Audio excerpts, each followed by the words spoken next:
মোহব্বত বলুন সুবহানাল্লাহ। প্রেম করেছেন আইয়ুব নবী,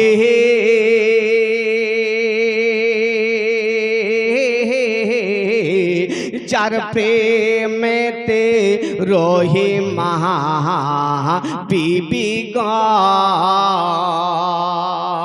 প্রেম করেছেন আইয়ুব নবী, যার প্রেমেতে রহিমা বিবি গো ওই না 18 সাল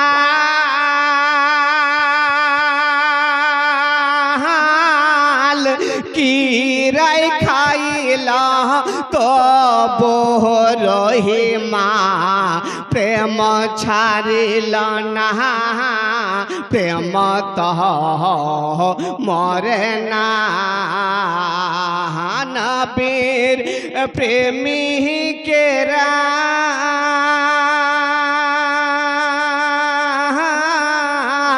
দিশে হারা মরণের ভয় করে না, প্রেম তো মরে না। প্রেম করেছেন মুসা নবী, তোর পাহাড়ে গেছেন চলে গা। একবার মোহব্বতে বলে সুবহানাল্লাহ, দু হাত উঁচু করে বলে ইয়া রাসূলুল্লাহ। প্রেম করেছেন মুসা নবী, তোর পাহাড়ে গেছেন চলে গা। ওই না খোদার নূরে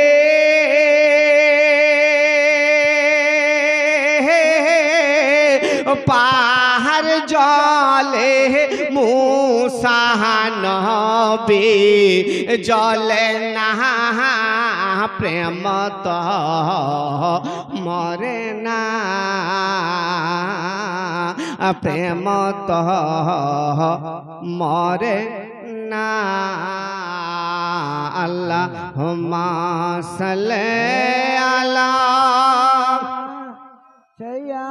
সাইয়্যিদিনা মাওলানা মুহাম্মদ ওয়ালা আলিহি সাইয়্যিদিনা মাওলানা মুহাম্মদ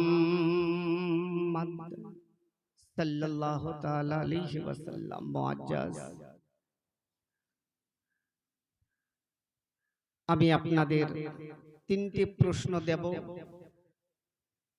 ইনশাআল্লাহ। শেষের দিকে আপনাদের আমি বলে যাব। ও মা খালারা গো, আপনাদেরও বলি মা, আপনারা হলেন ফাতেমার জাত। প্রশ্ন হলো 1 নাম্বার, বলুন সর্বপ্রথমে কালিমা কে পড়েছিলেন? দ্বিতীয়, যুবকদের মধ্যে নওজওয়ানদের মধ্যে সর্বপ্রথমে কালিমা কে পড়েছিলেন? আর 3 নাম্বার তৃতীয় প্রশ্ন হলো মহিলাদের মধ্যে সর্বপ্রথমে কালিমা কে পড়েছিলেন? ইনশাআল্লাহ বলবো। তবে এক এক বাবাজি ভাইদের কাছ থেকে, মা খালাদের কাছ থেকে এই জালসাটা কিসের জন্য বাবা? ইসালে সওয়াবের জন্য। কারো মা আব্বা ভাই বেরাদার কবরে শুয়ে আছে, সবারই জন্য দোয়া করা হবে, দিয়ে যাবেন। না জানি ওই দানের সাদকাতে হয়তো আপনার বাবার কবরের আযাব হয়তো মওকুফ হতে পারে, বলে আমিন। মাত্র 500 খানা করে টাকা দিবেন, যাই হোক, এখন নয়, যার খুশি ওখানে দিয়ে যাবেন। তবে কিছু একটু শুনুন। ভালোই বললেন। আচ্ছা, একজন মা আমার 100 টাকা দান করেছে। আল্লাহ গো, এই দানকে আল্লাহ তুমি কবুল করে নিও, বলি আমিন। মুআজ্জাজ যখন আমার হযরত বললেন ইসালে সওয়াবের জন্য, তবে শুনুন, ইনশাআল্লাহ ভালো লাগবে। এখানে হয়তো কেউ হাজি আছে নাই, তো যাই হোক, সামনে 2-1 মাস পরে যে জিলহজ্জা মাস আসবে হযরত, সেটা হচ্ছে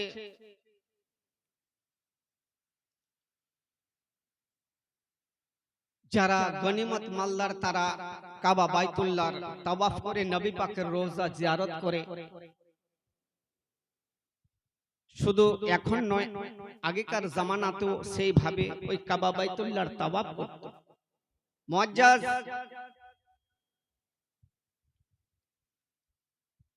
আমি আপনি দুনিয়াতে এসেছি, আমার আপনার আসার আলাদা। নবী সাহাবারা যারা দুনিয়াতে এসেছেন তাদের আশাটা আলাদা। জি, কেমন করে শুনুন। যদি একজন সাহাবার সঙ্গে আপনার তুলনা না হয়, তাহলে আপনার নবীর সঙ্গে কেমন করে আপনি তুলনা করতে পারেন? এ বেরাদার, বন্ধুগণ, দোস্ত, বাপ, যে ভাইরা গো,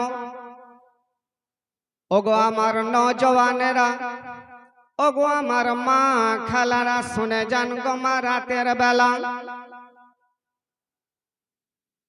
সেই জামানা, সেই যুগের মধ্যে বাবা কাবা বাইতুল্লাহতে তাওয়াফ করতেন ছোট বড় বড় নওজওয়ান, কচি কচি বাচ্চারা সবাই একসঙ্গে কাবা ঘরের তাওয়াফ করতেন। জোরে বলুন সুবহানাল্লাহ। একদিন বাবা সবাই তাওয়াফ করছেন, আর তাদের সঙ্গে বাবা একজন তাওয়াফ করছেন, যার নাম হলো হযরতে আলী। আলীর মা ফাতেমা বিনতে আসাদ, আব্বা জানের নাম হলো ইয়ানি আবু তালিব। আর এমত অবস্থায় বাবা ওই ফাতেমা বিনতে আসাদ বাবা কাবা ঘরের তাওয়াফ করছেন। 1 চক্কর দিয়েছে, 2 চক্কর দিয়েছে বাবা, 3 চক্করের বেলাতে ফাতেমা বিনতে আসাদের যেন একটা মনে ব্যথা যন্ত্রণা শুরু হলো, একটা মনের মধ্যে আবেগ হলো, আল্লাহ গো আল্লাহ, আমি আর কাবা বাইতুল্লাহতে তাওয়াফ করতে পারি না আল্লাহ। কিন্তু বাবা মনে রাখুন, শুনুন গো বাবা, আলী দুনিয়াতে এখনো আসেন নাই, মায়ের গর্ভে আছে হযরতে আলী বাবা। যেই না মায়ের গর্ভে ওই ফাতেমা বিনতে আসাদ বাবা কাবা বাইতুল্লাহর আর তাওয়াফ করতে পারে না। আস্তে আস্তে করে গো বাবা কাবা ঘরের দেওয়াল ধরে নিয়েছেন, আর ধরে নিয়ে আস্তে আস্তে বসে গেলেন। বসে যাওয়ার পর আল্লাহ পাক রব্বুল আলামিনের দরবারে দোয়া করতে লাগলেন, ওগো রব্বুল আলামিন,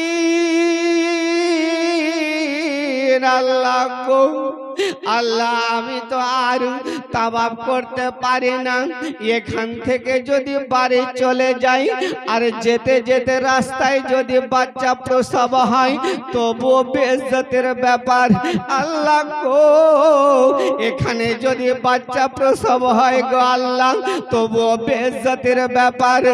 আল্লাহ পাক রব্বুল আলামিনের দরবারে দুখানা হাত উত্তোলন করেছে, আর কেঁদে কেঁদে যার যার হয়ে যায় আর দোয়া করে, আল্লাহ গো আল্লাহ,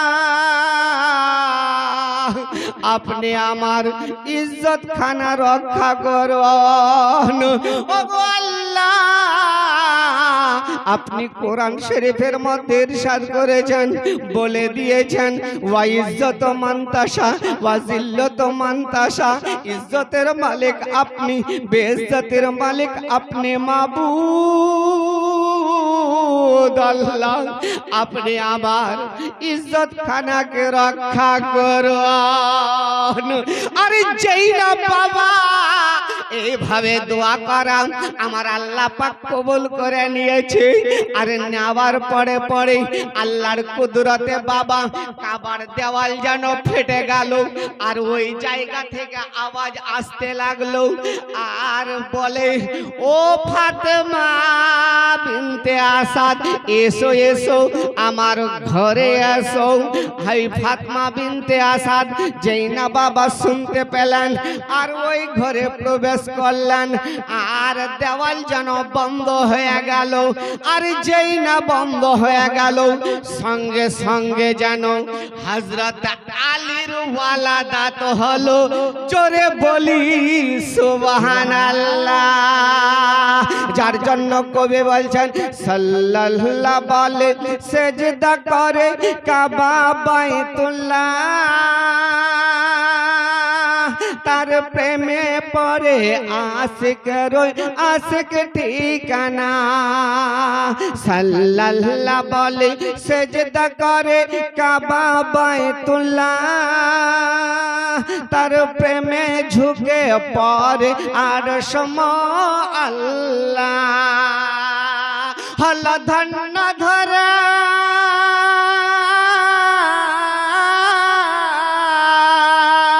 হল ধন্য ধরা প্রিয় নবীজির নূরে।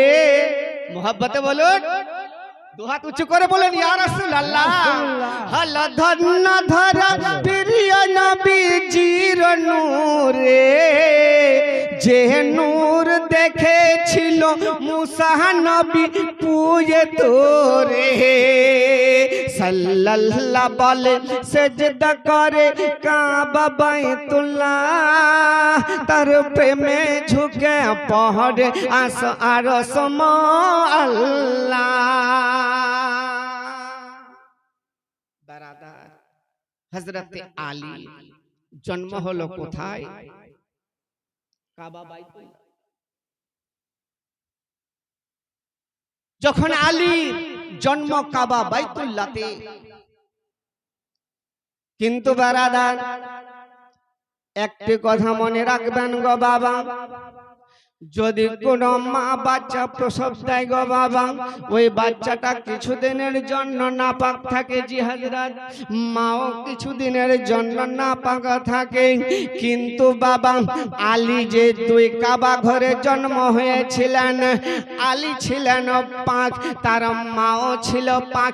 যেই জায়গাতে আলীর জন্ম হয়েছিল, ইয়ানি কাবা বাইতুল্লাহ ছিল পাক। তাহলে বলুন বাবা, যদি আলীর মর্তবা এত হয়, তাহলে একবার চিন্তা ভাবনা করুন আমার নবী পাকের মর্তবা কত হতে পারে, ঠিক কিনা বলুন? ও বাবা, সময় খুব সংকীর্ণ বাবা, আর একটু এগিয়ে চলি রে বাবা। আলী বাবা আস্তে আস্তে করে বড় হয়ে গেছেন, আর যখন বড় হয়ে গেছেন বাবা, সর্বপ্রথমে কালিমাকে পড়েছিলেন, বলেছি এখন বলবো না, ঠিক কিনা বলেন? জি, এখন বলবো না বাবা। আমার নবী পাক এক এক করে বাবা সবাইকে কালেমা পড়িয়ে মুসলমান করলেন। উহুদের যুদ্ধে, বদরের যুদ্ধে, হুনুনের যুদ্ধে, খান্দকের যুদ্ধে আমার নবী পাক জয়লাভ করলেন। আর ওই সময়ে আমার বিশ্ব নবী, রহমতের নবী, মায়ার নবী গো বাবা, আর যেই না একজন মা আমার 20 টাকা দান করেছে, দাতা যাবে বেহেশতেতে, দিন কাটাবে সুখে, বখিল যাবে দোজখতে, দিন কাটাবে দুঃখে। দাতার তরে খোলা আছে বেহেশতেরই পথ, সকাল সন্ধ্যা ফেরেশতারা করেন মেরামত। জোরে বলি আমিন। বেরাদার আর একটু এগিয়ে চলি রে বাবা, আমার নবী পাক আলাইহিমুস সালাতু সালাম আর একদিন বাবা ইয়ানি কাবা ঘরের মধ্যে আরাম করছেন, আর আরাম করতে করতে করতে করতে বাবা আরে যেই না গাইবি আওয়াজ আসতে লাগলো, আর আমার নবী পাককে বলেন, বলে ও আমার হাবিব ওঠো ওঠো, এই কাবা ঘরে কয়েকটি ভূত আছে, তুমি ভেঙে চুরমার করে দাও। আলী বাবা বড় হয়ে গেছেন, আর এই মতো অবস্থায় বাবা এবার কি হলো, আমার নবী পাক চোখ দুটো খুললেন আর কোমর থেকে তলোয়ার বের করলেন, আর বের করার পরে পরে বাবা ওই কাবা ঘরে যত ভূতগুলো ছিল বাবা সমস্ত ভূতগুলোকে যেন ধ্বংস করে দিলেন।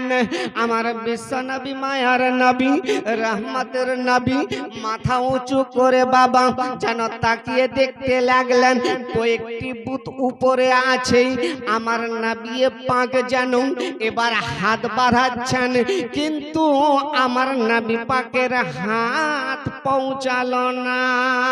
আমার বিশ্ব নবী মায়ার নবী আলীকে ডাকতে লাগলেন, বলে আলী রে ও আলী কোথায় আছো, তাড়াতাড়ি করে আমার কাছে চলে আসো। আলী শুনতে পেলেন, দৌড়াতে দৌড়াতে আমার নবী পাকের দরবারে এসে হাজির হলেন, আর হাজির হয়ে যাবার পর এবার যেন হাত দুটো গুটিয়ে নিয়েছে আর মাথা নিচু করে যেন আমার নবী পাককে যেন বলতেছেন, ইয়া রাসূলুল্লাহ হুজুর আপনি আমাকে কেন ডাকলেন, আপনি আমাকে কেন ডাকলেন? আচ্ছা বলুন, এই আপনার মতো বেয়াদব বর্তমানে যা পাড়া প্রতিবেশী গ্রামের কিছু লোকের স্বভাব, মৌলানাকে তো মৌলানাই মনে করে না, হাফিজ কারি যারা মুফতি তাদেরকে দেখি তো আদব করে না, জি হযরত সিনা টানে কথা বলে, ঠিক কিনা বলেন? কিছু সংখ্যক লোক আছে, কিন্তু না বাবা আপনাকে চিন্তা ভাবনা করা উচিত।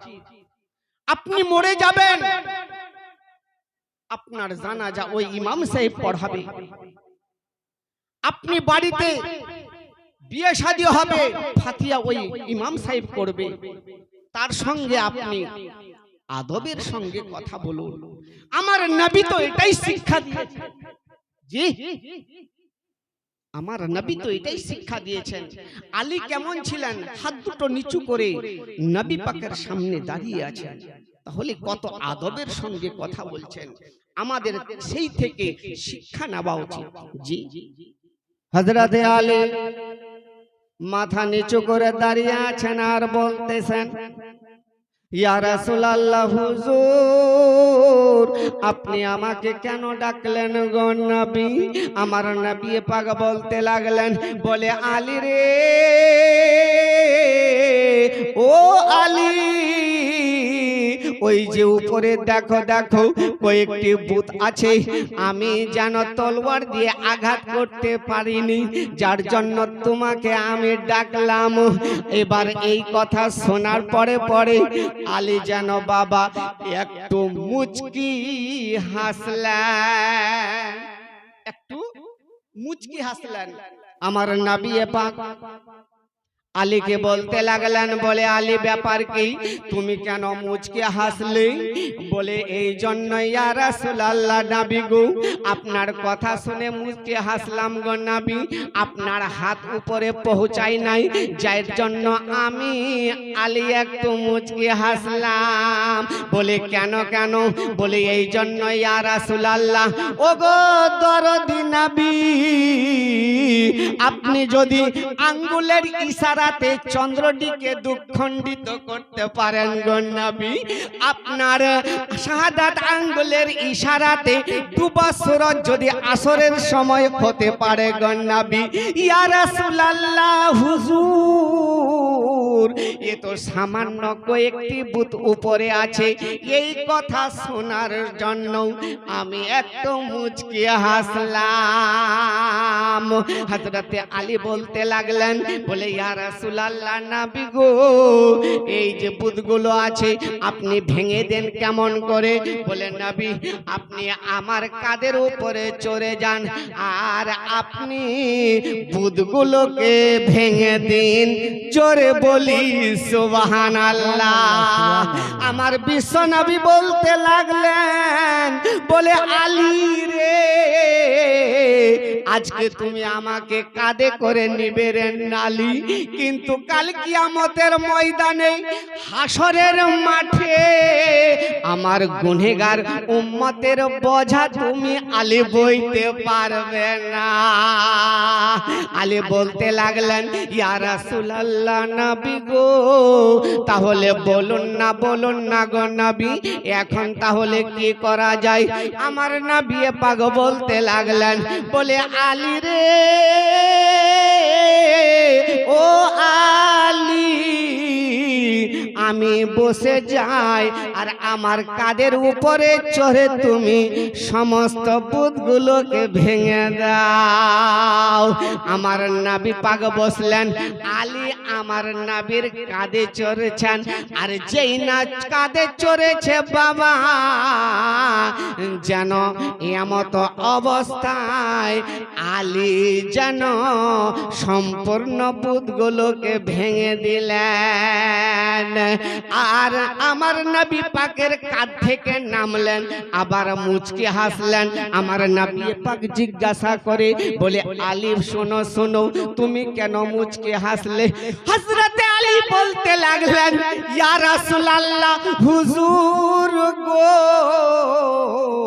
আমি এই জন্যই হাসলাম গো হুজুর, আমার মনে হচ্ছিল আমি আরশের পায়া ধরে টেনে নেব। কারণ হলো এটাই, আমি ওই জায়গা থেকে লাফ দিলাম, আমার যেন কিছুই হলো না। আমার নবী পাক বলতে লাগলেন, বলে আলী রে শোনো শোনো, তুমি কার কাঁধে চড়েছিলে জানো? বিশ্ব নবী দো জাহানের নবীর কাঁধে চড়েছিলে। আলী, যার জন্য তুমি আরশের পায়া ধরতে পেরেছো। আর ওই জায়গা থেকে তোমাকে জিবরিল আলাইহিস সালাতু সালাম নামিয়ে নিয়েছেন। নবীর রওজা শরীফ দেখে মন ভরে না, दीदार दाओ गो शाहे मदीना। नबीर रोजा शरीफ, नबीर रोजा शरीफ देखे मन भरे ना, दीदार दाओ गो शाहे मदीना।